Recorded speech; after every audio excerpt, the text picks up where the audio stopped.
I, 28F, and my ex-fiancé Bradley, 30M, were together for nearly 6 years before I caught him cheating with my stepsister Julie, 26F, on our engagement night. I need to provide some background so everyone understands the complete situation. My mom passed away when I was 12, and my dad raised me alone for 3 years before meeting Sarah, Julie's mom. Sarah was divorced and had full custody of Julie. When they started dating, my dad tried really hard to make Julie and me become friends since we were close in age. At first, I was resistant because I wasn't ready for a new family, but Julie was actually really nice to me. After my dad and Sarah got married, Julie and I became pretty close. We shared a room, borrowed each other's clothes, and told each other secrets. She was always the prettier one, tall, blonde, athletic, while I was more bookish and focused on academics. But it never bothered me because we each had our own strengths. Julie was like the sister I never had. I met Bradley during my sophomore year of college. He was a senior, and we met at a campus coffee shop where I worked part-time. He would come in every day, order the same drink, and we'd talk for hours during my breaks. After 2 weeks of this, he finally asked me out. We clicked instantly. He was smart, funny, ambitious, and treated me like I was the most special person in his world. After Bradley graduated, he got a job in the same city and waited for me to finish college. We moved in together after my graduation when we both had stable jobs. Those were some of the happiest years of my life. We had our routines, Sunday brunches, weekend hikes, game nights with friends. Bradley got along great with my family too. Julie especially seemed to like him, but I thought she was just happy for me. Last year, after 6 years together, Bradley proposed. We were at the Skyline, this fancy restaurant overlooking the city. He had arranged for the chef to bring out a special dessert with the ring. I was completely surprised and said yes immediately. We decided to have an engagement party at our house the following weekend. The party was everything I dreamed of. All our friends and family were there. Bradley's parents flew in specially for it. Julie helped me decorate the house and even made her famous cocktails. I remember feeling so grateful that my stepsister was also my best friend and was so supportive of my happiness. Everything was perfect until around 11 p.m. The party was still going strong downstairs, but I needed to use the bathroom. The downstairs one was occupied, so I went upstairs. As I walked past the guest bedroom, I heard muffled voices. The door wasn't completely closed, and through the gap, I saw something that would haunt me forever. Bradley had Julie pressed against the wall, kissing her neck while she ran her hands through his hair.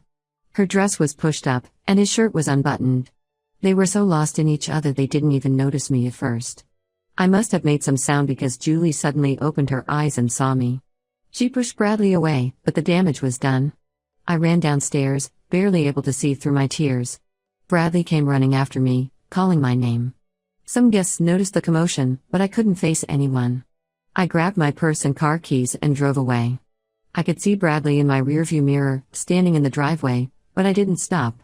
I checked into a hotel nearby and turned off my phone. I couldn't stop crying and throwing up. The image of them together kept playing in my head. I took a sleeping pill from my emergency purse stash and tried to sleep, praying this was just a nightmare. When I turned on my phone the next morning, I had 47 missed calls and over 100 texts. Bradley's messages made me sick. He wrote that he was sorry I found out this way, but he and Julie had been having feelings for each other for months. He said he proposed to me because he thought it would make his feelings for Julie go away, but seeing her at the engagement party made him realize he couldn't fight it anymore. Julie's messages were even worse. She wrote about how she and Bradley had been fighting their attraction, but they couldn't deny their feelings anymore. She said they never meant to hurt me, but they were in love. She actually wrote that maybe this was for the best because now I could find someone who loved me the way Bradley loved her. I stayed at the hotel for 2 more days, calling in sick to work. My best friend Emma brought me clean clothes and stayed with me, but I barely spoke. I knew I had to go home eventually to get my things. I waited until I knew Bradley would be at work and drove home. To my surprise, my dad's and Bradley's cars were in the driveway. When I walked in, I found my dad, Sarah, Julie, and Bradley in the living room. Julie was crying on the couch while Sarah comforted her. Bradley sat nearby, looking guilty but not guilty enough. Instead of asking what happened or showing any concern for me, my dad started talking about how we needed to handle this maturely. Sarah chimed in saying that while the situation wasn't ideal, we couldn't help who we fell in love with. Julie, still crying, said she never meant for this to happen but she and Bradley were soulmates. I couldn't believe what I was hearing. My own family was defending them. When I got angry and said they were betraying me, Sarah had the nerve to say I was being dramatic and needed to understand that sometimes life doesn't go as planned.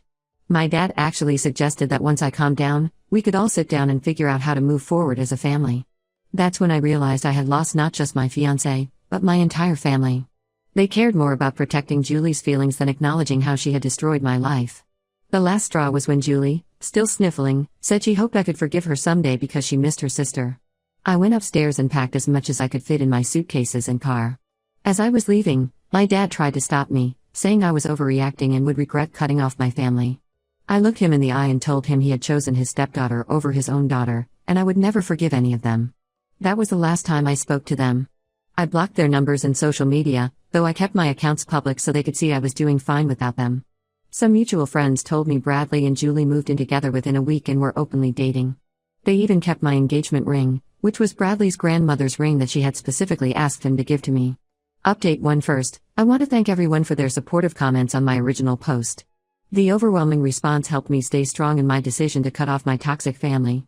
After I left that day, I stayed with my best friend Emma for a few weeks. She has a spare room in her apartment and refused to let me stay in a hotel. Those first few weeks were a blur. I barely ate or slept, and I kept having nightmares about that night. Emma practically force-fed me and made sure I at least tried to maintain a normal routine. The hardest part was going back to work. Bradley and I worked for different companies but in the same business district. I was terrified of running into him during lunch hours or coffee breaks.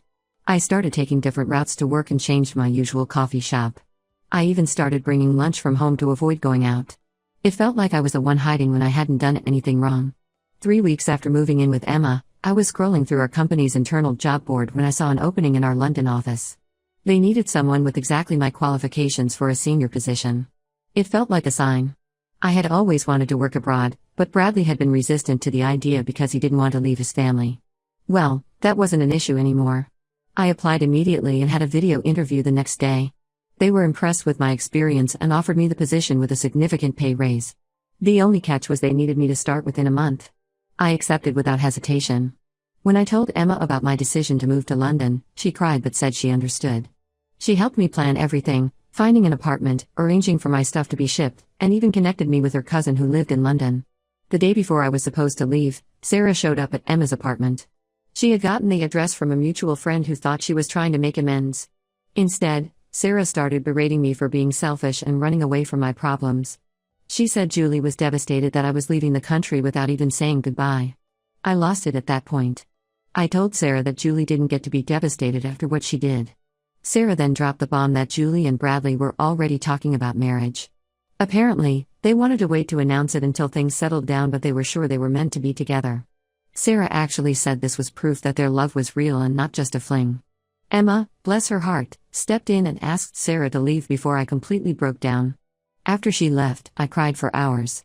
Not because I missed Bradley, but because I finally accepted that my family would never acknowledge how much they had hurt me. The next day, I boarded my flight to London without telling anyone else. I started my new life with just 2 suitcases and a broken heart, but also with determination to succeed. The first few months in London were challenging but liberating. I threw myself into work, often staying at the office until late. My colleagues were welcoming, and I made some good friends. I even joined a gym and started taking boxing classes to channel my anger productively. My dad tried reaching out multiple times through email since I had blocked his number. His messages started with anger about how I was being childish by running away. Then they turned to guilt-tripping, saying Sarah had been diagnosed with depression because of our estrangement. The latest ones were about how much he missed his daughter and how we needed to fix our family. I didn't respond to any of them. I knew if I opened that door even slightly, they would try to manipulate me again. Plus, through mutual friends, I heard that Julie and Bradley were still living in our old house, the house I had helped furnish and decorate. They were even using the wedding registry I had created. The final straw came 6 months after I left. Julie and Bradley got married in a big ceremony at the same venue Bradley and I had booked for our wedding. My dad walked Julie down the aisle wearing the same suit he had bought to walk me down the aisle. They even used some of the ideas from my wedding Pinterest board that Julie had access to. Many relatives who knew the truth refused to attend the wedding. My mom's sister, Aunt Carol, called to tell me she and her family had declined the invitation because they couldn't support such betrayal. But my dad and Sarah acted like everything was perfect. They even had the nerve to send me a wedding invitation with a note saying it would mean a lot to Julie if her sister was there to celebrate her special day. I blocked their email addresses after that. I finally accepted that these people would never understand the depth of their betrayal. They would always paint me as the dramatic one who couldn't accept true love or whatever nonsense they were telling themselves. It's been a few months since then. I've been promoted twice at work and am now leading my own team. I bought a beautiful apartment in London and have started dating casually. I keep my social media public and post regularly about my success and happiness, not out of pettiness but to show myself how far I've come. Some people might think running away to another country was extreme, but it was the best decision I could have made. Sometimes you need to completely remove yourself from toxic situations to heal properly. Update 2. Just when I thought I had finally moved on with my life, my past came crashing back.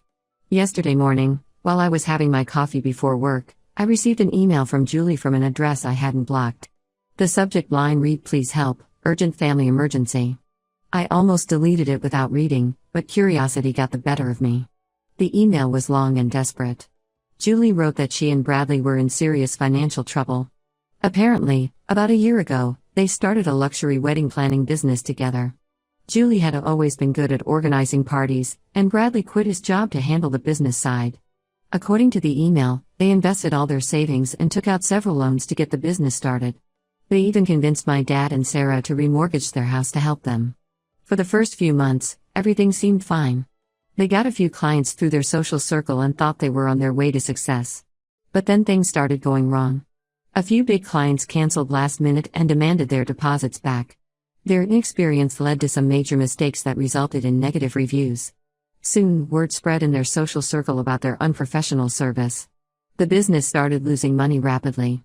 They tried to save it by taking more loans, maxing out their credit cards, and borrowing from everyone who would lend them money. Nothing helped. Now they're drowning in debt. Julie mentioned they owe over $200,000 to various banks and private lenders. They're about to lose their house, my old house, ironically, and the debt collectors are calling day and night.